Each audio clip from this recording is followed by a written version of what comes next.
చంద్రబాబు నాయుడు గారికి వార్నింగ్ ఇస్తున్నానని పదే పదే మాట్లాడుతున్నాడు.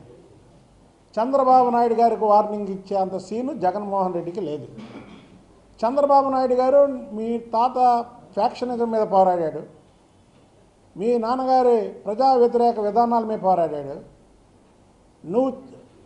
నీ హయాంలో నువ్వు ముఖ్యమంత్రిగా ఉన్నప్పుడు నువ్వు చేసిన విధ్వంసం మీద పోరాడాడు.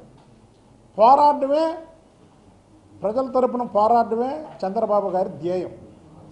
నీలాగా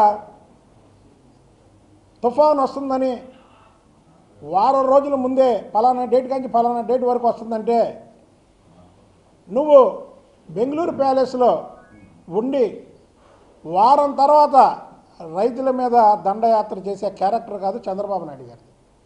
చంద్రబాబు నాయుడు గారు ప్రతిపక్షంలో ఉన్నప్పుడు కూడా ఇలాంటి విపత్తులు వస్తే ఆయన స్వయంగా వెళ్ళడమే కాకుండా తెలుగుదేశం పార్టీ కార్యకర్తలని, నాయకులను కూడా ఆ సహాయ కార్యక్రమాల్లో పాల్గొన్నటువంటి సందర్భాలు ఎన్నో ఉన్నాయి.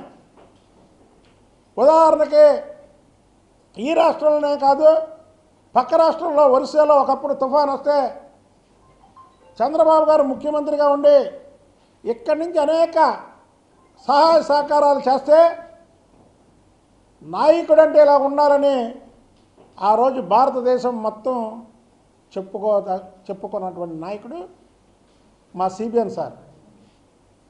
ఏదో నువ్వేదో ఆయన ఏదో రైతు వ్యతిరేకి, మేము రైతుల పక్షపాతం అంటే నమ్మే పరిస్థితుల్లో ప్రజలు లేరు. మీరు అసలుకి ఎప్పుడు మీరు పొలం దున్నారు, ఎప్పుడు పొలాల్లో పండించారు? అసలు మీ ఫ్యామిలీ రైతు ఫ్యామిలీ కాదు. మీ తాతగారు గ్రానైట్ వ్యాపారం, మీ నాన్నగారు ఫ్యాక్షన్ వ్యాపారం, నీది విధ్వంస వ్యాపారం. మీరే చెప్తారుగా చంద్రబాబు గారు 2 ఎకరాల రైతని. ఆయన పుట్టిందే రైతు ఫ్యామిలీలో. ఆయనకి రైతుల గురించి తెలియదు అంటాడేంటి? జగన్మోహన్ రెడ్డి చెప్పే ప్రతి ఒక్కటి కూడా అబద్ధం.